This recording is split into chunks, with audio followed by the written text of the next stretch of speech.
네, 오늘은 5월 15일 스승에 대한 감사와 존경의 마음을 표현하는 스승의 날입니다. 하지만 학교 안에서 벌어지는 교권 침해는 줄기는커녕 매년 늘고 있는 것으로 나타나 쓸쓸함을 안겨주고 있는데요. 특히 교사들은 학부모 민원을 가장 큰 어려움이라고 호소하고 있습니다. 무엇보다 학부모들이 퇴근 후에도 수시로 전화하거나 문자를 보내 사생활이 위협받을 정도라고 하는데요.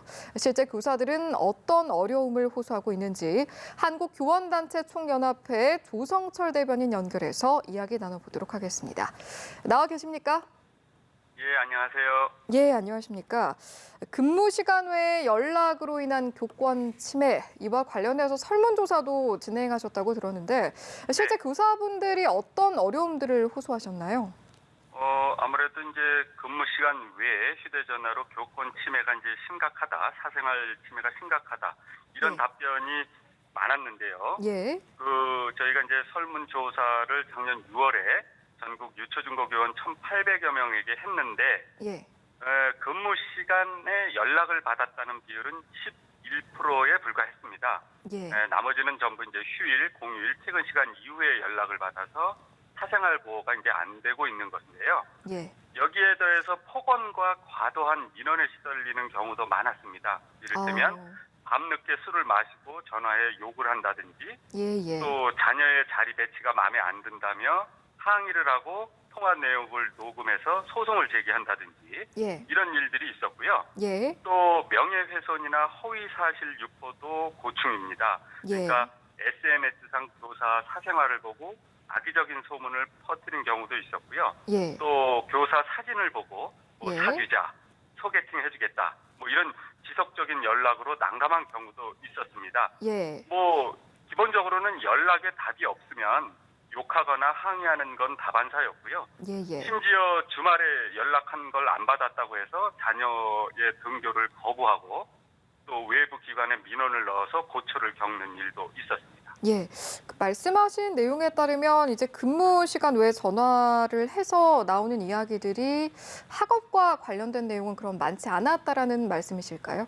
네네. 그러니까 이번 설문조사에서도 자녀 관련 상담이 가장 많았고, 예, 그다음이 이제 단순 질의, 그다음에 항의성 민원 순으로 나타났는데요. 예, 학생 교육 상담 관련해서는 이를테면 학교 폭력 사안 처리 문제라든지, 예, 학생의 사고 질병으로 인한 결석 문제라든지, 예, 자녀의 학교 적응 문제, 이런 것들이 대표적이었고요. 예, 단순 질의는 내 녹색 어머니의 순서가 어떻게 되느냐, 예, 내일 우리의 준비물이 뭐냐, 예. 이런 것들이 있었습니다. 근데 그렇군요. 이제 제일 많은 이제 항의와 이제 민원성 연락은 이제 이런 것들입니다. 그러니까 아이가 집에서 부모에게 대들었는데 학교에서 뭘 가르친 거냐, 예, 예, 예, 또 우리 아이 학원 가는 시간 늦지 않게 잘 말해달라, 예, 또는 우리 애가 지금 집에 와 보니까 없는데 찾아달라, 그러면서 예. 이제 항의하는 연락들 다양했습니다. 예.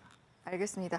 그런데 이제 한편으로는 학부모들 입장에서 혹여나 근무 시간에 방해가 될까 봐 조심스러워서 그 외의 시간에 전화하는 경우 또는 업무 시간에 통화가 힘든 맞벌이 학부모라든지 정말 돌발 상황이나 급한 용무가 발생할 경우에 어떻게 해야 하는 것인가 이런 시각도 있어서요. 이 부분은 네네. 어떻게 보세요?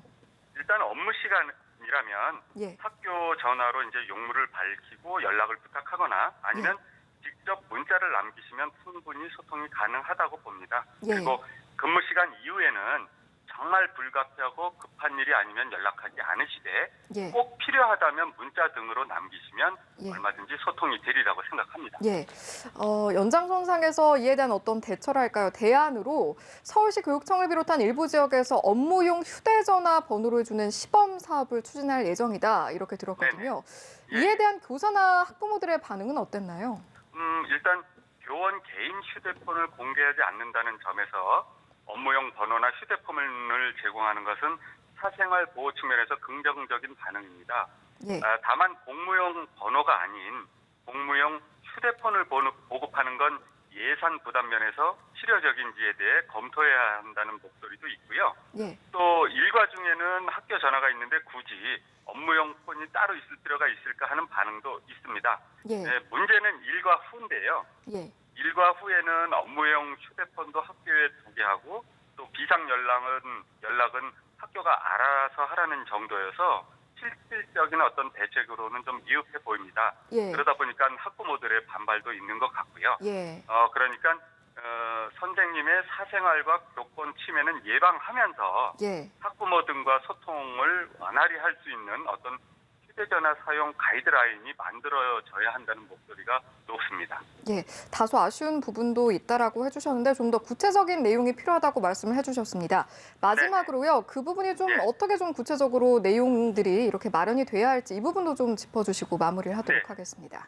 앞서 말씀드린 것처럼 가이드라인이 만들어져야 된다는데 이제 대부분의 교사들이 그 답변을 하고 있는데요. 예. 학교와 교원 개인의 문제로 맡길 것이 아니라 그러니까 휴대전화 번호 공개 여부부터 또 일과 중이나 일과 후에 따른 어떤 소통 체계 구축 그리고 연락 절차나 방법 등을 담은 가이드라인이 필요하다는 겁니다. 예. 그러니까 기본적으로는 교사 개인 휴대폰을 공개하기보다는 학교 대표 전화나 메일, 업무용 휴대번호 같은 것들을 이용해서 소통할 필요가 있다고 보고요. 예. 방과 후에는 정말 불가피한 경우에는 통화가 아니라 문자를 이용해서 연락하고 예. 교사가 정말 급한 일이 아니면 다음 날 답변하는 이런 여러 방안들을 그 구성원이 함께 논의해서 만들어 갔으면 그런 바람이 있습니다. 예, 알겠습니다. 오늘 말씀 여기까지 듣도록 하겠습니다. 지금까지 조성철 대변인과 함께했습니다. 말씀 고맙습니다.